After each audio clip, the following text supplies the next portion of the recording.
बड़ी खबर आपको बता दें, शपथ ग्रहण समारोह की तैयारियों के बीच सूत्रों के हवाले से ये जानकारी। हरियाणा में बीजेपी नहीं बनाएगी डेप्यूटी सीएम।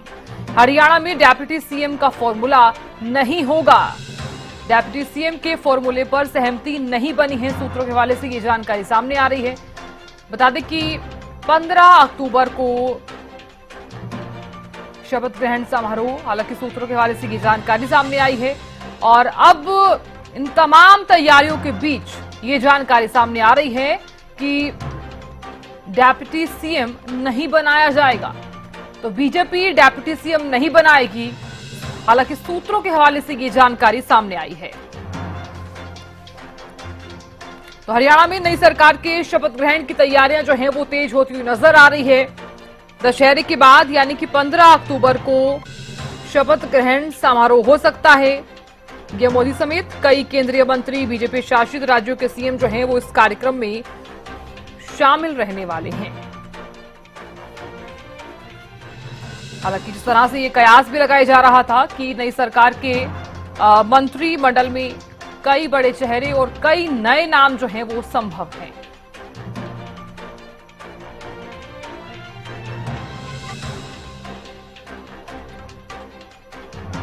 और खबर पर ज्यादा जानकारी के साथ हमारे विशेष संवाददाता रवि कालीरामन जुड़ गए हैं।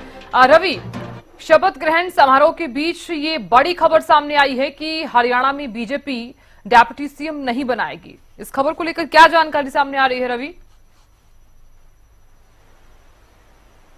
बिल्कुल, देखिए 15 अक्टूबर को नई सरकार के गठन की संभावना जो है वो जताई जा रही है और ऐसे में कहीं न कहीं एक कमेटी का गठन कर दिया गया है। 10 सदस्यीय कमेटी रहने वाली है।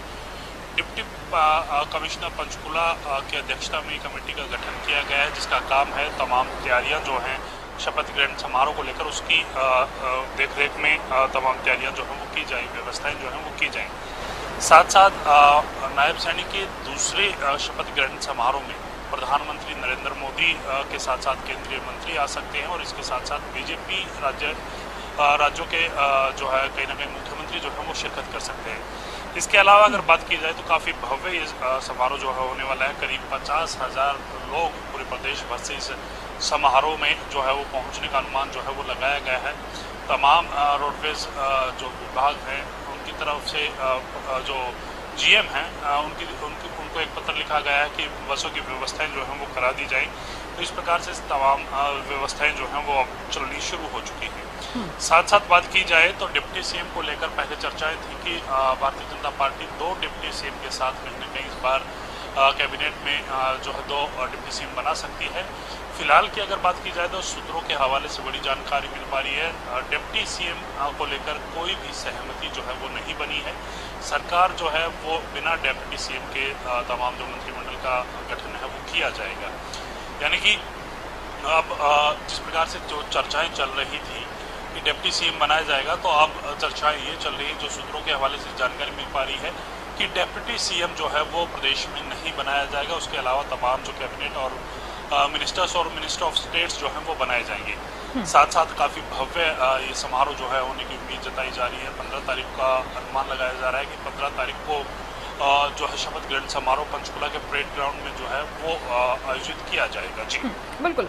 रवि, क्या ये भी जानकारी सामने आ रही है कि जो नया मंत्रिमंडल होगा यानी कि जो कार्यक्रम होगा उसमें कई बड़े नए और कुछ बड़े चेहरे जो हैं वो उसमें शामिल किए जा सकते हैं? बिल्कुल, निश्चित तौर पर कई नाम ऐसे हैं जो मंत्रिमंडल में शामिल किए जा सकते हैं। जो पहली बार चुन करके आए हैं उन विधायकों का भी नाम कहीं ना कहीं संभावित सूची में जो है वो नज़र आ रहा है। सबसे पहली बात की जाए जो पुराने चेहरे हैं, पुराने चेहरों की अगर बात की जाए तो पुराने चेहरों को मंत्रिमंडल में शामिल तो किया जाना ही है। मुख्यमंत्री नायब सिंह सैनी जो है कैबिनेट के अध्यक्ष रहेंगे, यानी कि मुखिया के तौर पर, प्रदेश के मुखिया के तौर पर वो कमान संभालते हुए नजर आएंगे, मुख्यमंत्री बनेंगे। इसके साथ साथ अनिल विज जो पूर्व गृह मंत्री है उनको कैबिनेट में शामिल किया जा सकता है। अनिल विज के अलावा अगर बात की जाए तो महिपाल ढांडा हैं, मूलचंद शर्मा हैं, इसके साथ साथ विपुल गोयल हैं।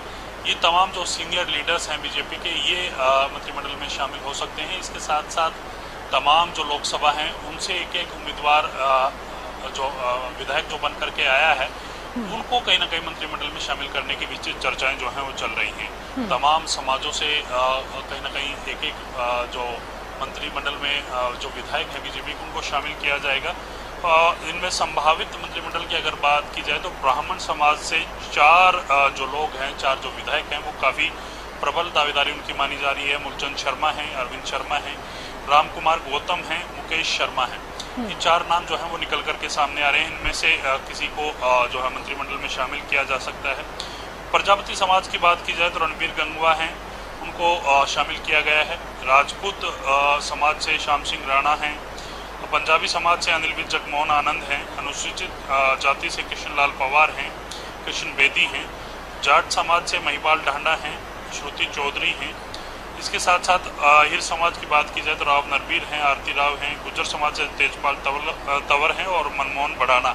ये तमाम जो नाम हैं ये कहीं ना कहीं संभावितों की सूची में इनका नाम जो है वो तेजी से जो है वो चल रहा है। नाम लिया जा रहा है कि ये संभावित कैबिनेट के जो सदस्य हैं वो हो सकते हैं। इसके अलावा अगर बात की जाए तो साधना कुछ एक नाम और हैं जिन पर कहीं ना कहीं प्रबल दावेदारी जो है वो बताई जा रही है कि ये भी मंत्रिमंडल में शामिल हो सकते हैं।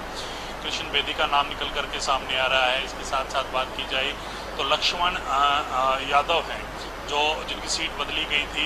रेवाड़ी से उन्होंने इस बार चुनाव लड़ा था, पिछली बार वो भोसले से विधायक थे, उनका नाम निकल करके सामने आ रहा है।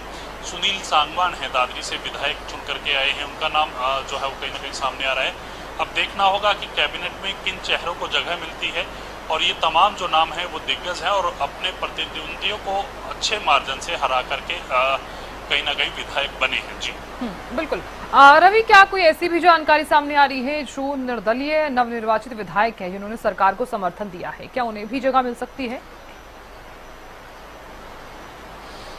देखिए, उनमें से 3 जो है निर्दलीय विधायक इस बार चुन करके आए हैं, और 3 विधायकों में से एक विधायक सावित्री जिंदल, उनका नाम जो है वो कहीं ना कहीं लिया जा रहा है कि वो मंत्रिमंडल में शामिल हो सकती है। लेकिन सरकार अपने दम पर भारतीय जनता पार्टी ने बनाई है जो मैजिकल आंकड़ा है, यानी 46 का जो आंकड़ा है वो अपने दम पर कहीं ना कहीं बीजेपी ने बनाया है। तो ऐसे में कहीं ना कहीं चर्चाएं ये हैं कि उन जो 48 मेंबर जीत करके आए हैं बीजेपी के, अपने जो मेंबर जीत करके आए हैं, उनमें से ही कहीं ना कहीं मंत्रिमंडल में तमाम लोगों को शामिल किया जाएगा। हालांकि सावित्री जिंदल है, उनका नाम भी कहीं ना कहीं चर्चाओं में लिया जा रहा है कि सावित्री जिंदल हिसार से विधायक चुन करके आए हैं, और नवीन जिंदल की माता हैं, जो नवीन जिंदल कुरुक्षेत्र से बीजेपी की सांसद है, उनकी माता हैं, और ऐसे में कहीं ना कहीं उनका नाम भी चर्चाओं में चल रहा है। अब देखना होगा कि कैबिनेट में किसको जगह मिलती है और किस प्रकार से तमाम सोशल इंजीनियरिंग भी कैबिनेट में तमाम जो मंत्री शामिल होंगे उनको लेकर की जाएगी कि किस क्षेत्र में किसका प्रभाव कितना है, वो तमाम चीज़ें देखी जाएंगी। किस क्षेत्र में किस समाज को प्रतिनिधित्व दिया जा सकता है, ये भी तमाम चीज़ें देखी जाएंगी। हालांकि 15 तारीख को संभावना है कि मंत्रिमंडल शपथ ग्रहण समारोह जो है वो हो, उससे पहले विधायक दल की बैठक होनी है। बैठक 13 या 14 तारीख को जो बैठक है वो संभव बताई जा रही है कि 13 या 14 तारीख को विधायक दल की बैठक हो सकती है। इसमें बीजेपी के ऑब्जर्वर्स आएंगे, तमाम विधायकों की राय जो है वो ली जाएगी, और उसके बाद तमाम जो प्रक्रिया है उसको आगे बढ़ाया जाएगा। जी चलिए रवि, बहुत शुक्रिया नजर बनाए रखने के लिए और जानकारी देने के लिए, बहुत शुक्रिया।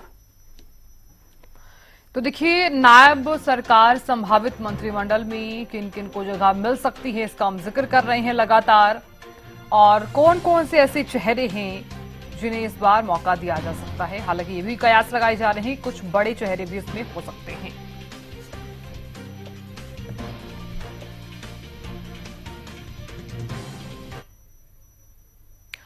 तो वहीं हरियाणा में अब राज्यसभा की एक सीट भी खाली होने वाली है, क्योंकि बीजेपी ने सांसद कृष्ण लाल पंवार को विधानसभा चुनाव लड़ाया था, जिसमें उन्होंने इस राना सीट से जीत हासिल कर ली है। इस कारण अब एक सीट खाली हो जाएगी। बता दें कि कृष्ण लाल पंवार 2 अगस्त 2022 को राज्यसभा सांसद बने थे। उनके कार्यकाल की अवधि 1 अगस्त 2028 तक प्रस्तावित है, लेकिन अब विधानसभा का चुनाव उन्होंने जीत लिया है, तो ऐसे में वो सांसद के पद से इस्तीफा दे सकते हैं। साथ ही अब सवाल यह है कि अब राज्यसभा में अगली एंट्री किस बीजेपी नेता की होने वाली है। फिलहाल हरियाणा के कुल 5 राज्यसभा सांसदों में से 4 बीजेपी के हैं। तो देखिए, हरियाणा की राज्यसभा सांसद हैं और कृष्णलाल पंवार की जो सीट है वो खाली होने वाली है। पहला देखिए किरण चौधरी बीजेपी से ही सांसद हैं। कृष्ण पवार की सीट पर अब नजर डाल लेते हैं। राज्यसभा की एक सीट खाली हो जाएगी। विधानसभा चुनाव जीते हैं और इस्राना विधानसभा सीट से वो विजय हासिल कर चुके हैं। 2 अगस्त 2023 को राज्यसभा सांसद बने थे। राज्यसभा सांसद के पद से वो इस्तीफा देंगे।